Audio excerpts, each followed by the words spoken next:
Bro, first of all, the defense because I didn't want to talk, because you talked about in Arizona when you knew you had to outscore people. That was a completely different ballgame when you got to Baltimore. Yeah. I want to talk about that transition when you got to Baltimore. It was around 2012, and when you was in Baltimore, we talking about Ray Lewis, Ed Reed, Suggs. Haloti Nada. Did you have Chris McAllister? Was he there? No, Chris had left. Chris had left? Yeah. Who was the cornerbacks? So we had Webby, Ladarius Webb. We had Samari was already gone too, right? Samari was gone. We had, when I first got there, Dominique Foxworth was there. He had came over from Denver. Like you said, Sahoni Nada, the big dude in the middle. Haloti was a man. Like, talk about that. You know what I'm saying? So and playing with those guys. Right? So I get to Baltimore. I get to Baltimore, and like you said, like in Arizona, we ran the practice offensively. Mm-hmm. Like our offense dominated. But when I got to Baltimore, like it was just the opposite. Yeah. And I remember getting to training camp, and the defense just was punking the offense. You ain't like that. I'm talking like hitting dudes late. Like I'm talking like I'm like, bro, what's going on? Like what? So I remember, like they say, we don't need you anyway. Bro, I remember, but the head coach, he was a defensive coach. So he loved that crap. Loved it. So I remember we were in training camp in Westminster. And I remember like it happened a couple of times, like defense was cheap shot in the offense. So I was like, wait. Say, bro, let me tell y'all. Boy, if one of y'all hit me late, I'm gonna stop practice. Yeah. Like all together, and I guarantee you're not walking off this field by yourself. Yeah. You do to me what you just did to Buddy, and bruh's going down. Like that. Oh, I know that because defense love that too. I wasn't used to defense running the practice, but like I'm like, bro, you can't just cheap shot. And there was some savages over there on the other side too. No, they had some dogs. Savages over I'm there. talking about like, bro, the defense was legit. Bro, Yeah, like, some savages over there. We gonna fight though. You got to. You got bro, to. you do that to me, win, we lose, or draw, fighting, you bro. got to. Like, Yeah. I don't Iron care, sharp as like, iron. Bro, I would mess up the whole team. Like Iron sharp as you're not gonna iron. walk off this field on your own power if you do that to me. As you should. As you should. But again, the defense, man, it was. But they respect that though. Yeah, They respect but that the though. defense, Quietly, the defense was love that. I promise you. the defense. I used to make bets with the defense. I bet I have more knockdowns than you. Like, you know what I'm saying? More crackbacks, more. Yeah. And we would have, you know, side bets. Yeah. How many you had today? Yeah. Oh yeah, I had like 8. You know what I'm saying? Like, but when you had like when I came over, before I got there, they had Derek Mason. And Mace was, you know what I'm saying? Derek Mason. Mace was good. Yes. Mace wasn't the physical type receiver. Yeah. You know what I'm saying? Mace was a route runner. Mace would route you up. Yeah. You know what I'm saying? But he wasn't like a physical presence on the field. You were physical. So like when I got there, we had Ray Rice at running back. We had Willis McGahee. We had McClain. Yep. And then we ended up getting Ricky Williams my second year there. But I would go to the coach and, hey, coach, run the ball my way first play.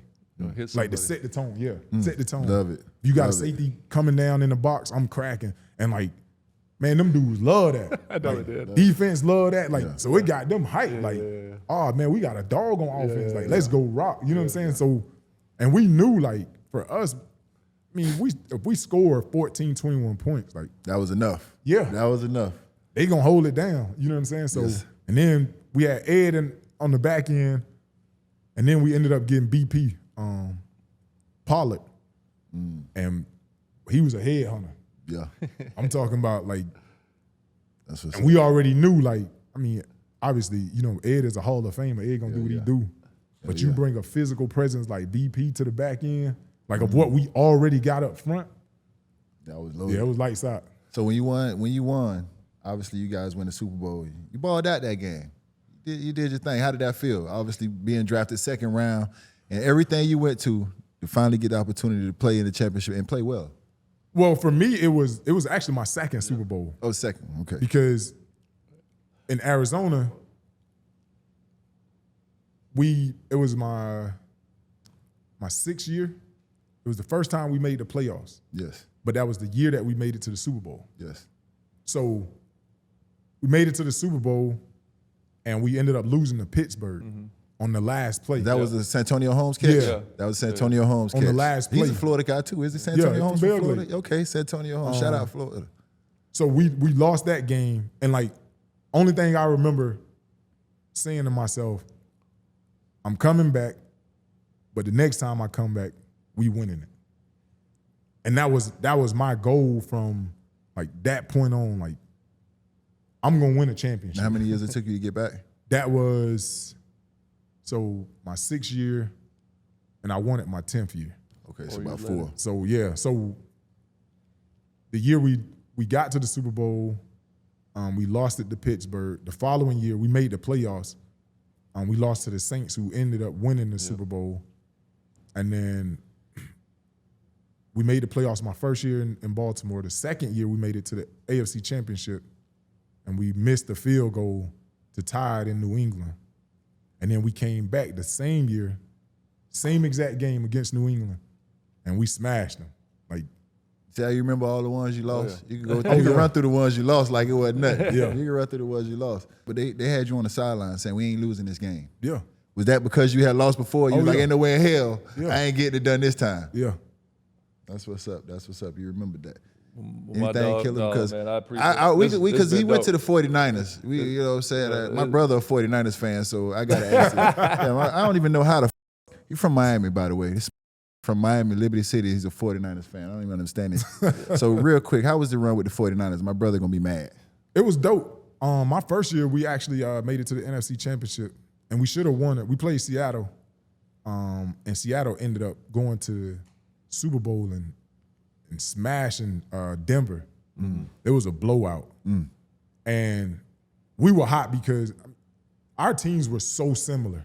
Like, the team that I was on in San Francisco and the team in Seattle, that was pretty much like our rivalry at that time. And we had Navarro, who ended up recovering a fumble on the 1-yard line. And he tore his ACL same play, but they didn't give us the fumble recovery. And that's what ended up costing us the game. But my time in San Fran was dope. And it was crazy because I played against San Fran in the Super Bowl. Like, when I was in Baltimore. That's what he Yes. was, a Harbaugh. Yeah. Yes. The Harbaugh. So- Yeah, Yeah, you're it was a right. The two Harbaugh. brothers. Yeah. So we win the Super you Bowl. do know football, killer. Coach, that's what I do, Coach. We win the Super Bowl in Baltimore, and I'm on a trip to Africa doing some like humanitarian work. And I get off the plane and I got like literally like 100 text messages. Like, congratulations, bro. Like, I'm like, congratulations for what? Like, Super Bowl was, you know what I'm saying? Like, Yeah. and I hit my agent up. I'm like, bro, what's going on? It's like, man, they traded you to San Fran. Like, they traded me to San Fran. Like, what? So you ain't even know. I'm in the air, bro. Yeah. Them like, stories on my be, way them to stories be Africa. true. Like, I'm on my way to You Africa. worry about athletes being And- loyal to the team. They'll trade your ass while you in the air. You So don't even know. I got traded, and I'm coming back. And I'm, the whole time I'm thinking about, I'm like, San Fran? I'm like, well, shoot, if I got traded there, they ain't bad. They were actually in the Super No Bowl. doubt. You know Yeah, what I'm saying? So, yeah. like, it's a legit team. And come back that year, we had a great year. Ended up winning our division. And like I said, Seattle won the division. But we made the playoffs, wild card. Then we beat Carolina at Carolina.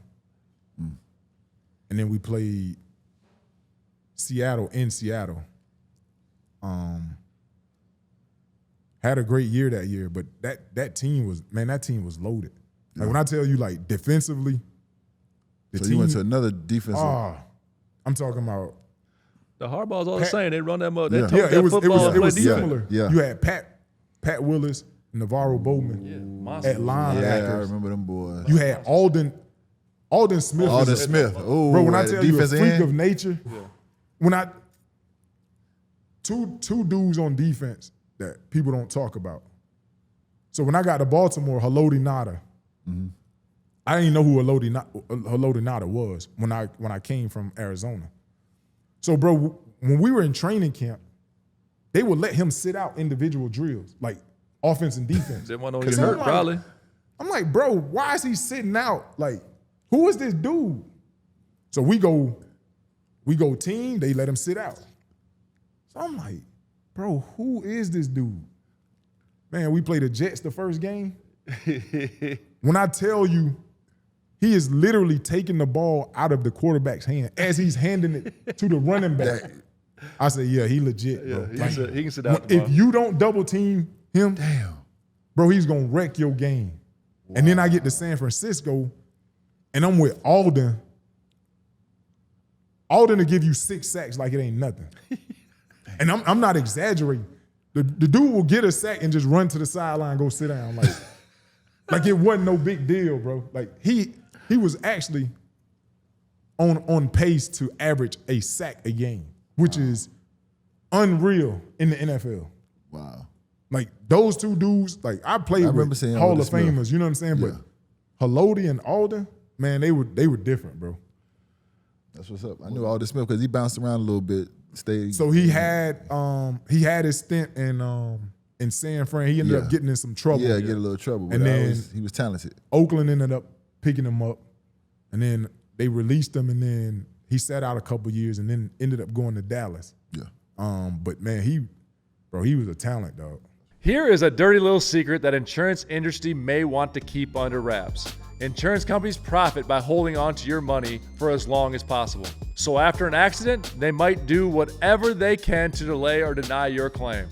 This way, they can keep those profits growing. Morgan & Morgan fights hard against these corporations to fight to make sure you get every dollar you deserve. When in court, the insurance companies want juries to think that at-fault driver is the one paying the verdict amount.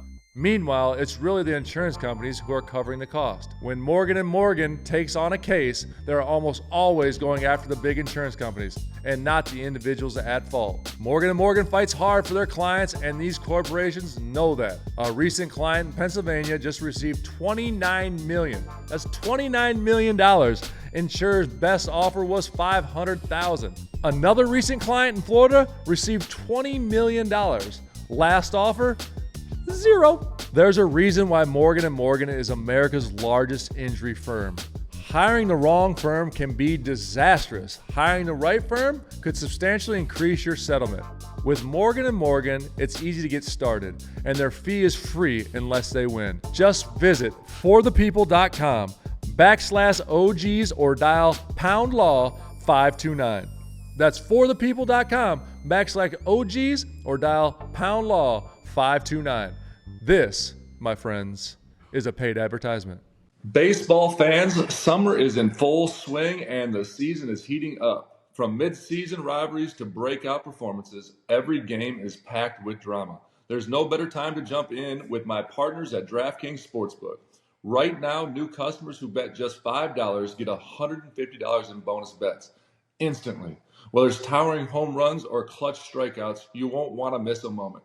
Download the DraftKings Sportsbook app and sign up using my promo code OGs. The crown is yours. Stay in on the action and use your $150 in bonus bets on DraftKings same-game parlays for a shot at an even bigger payout. Combine multiple bets together from the same game. Love the thrill of live betting? DraftKings has got you covered. Bet live in-progress games right as they happen, making watching the game that much more exciting. If sports betting is not yet available in your state, don't worry. You can still join in on all the fun with DraftKings Pick 6 and have the shot to win cash prizes. Download the DraftKings Sportsbook app now. New customers use my promo code OGs and bet just $5 on any wager and get $150 in bonus bets instantly. That's promo code OGs only at DraftKings Sportsbook.